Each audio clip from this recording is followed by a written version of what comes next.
খাগড়াছড়ির রামগড় স্থলবন্দর পরিদর্শন করেছেন নৌপরিবহন উপদেষ্টা ব্রিগেডিয়ার অবসরপ্রাপ্ত এম সাখাওয়াত হোসেন।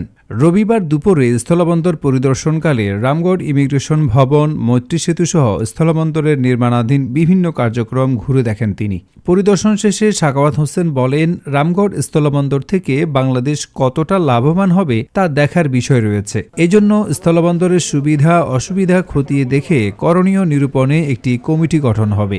পুরো জিনিসটা তো আমি দেখলাম।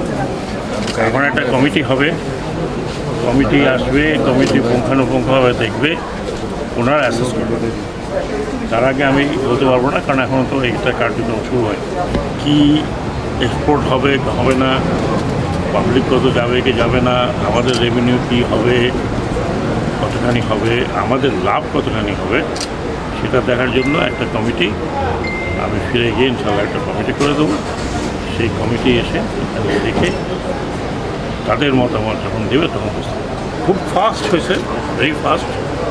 আমি যতগুলো আমার এই পর্যন্ত যা এক্সপিরিয়েন্স হয়েছে, এত তাড়াতাড়ি 1 বছরের মধ্যে 6 মাসের মধ্যে all decision taken work started.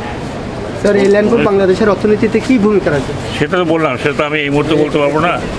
এটা যখন কমিটি আসবে, কমিটি দেখবে, কমিটি যখন তাদের রেকমেন্ডেশন দেবে, এই জন্য আমি আসছি।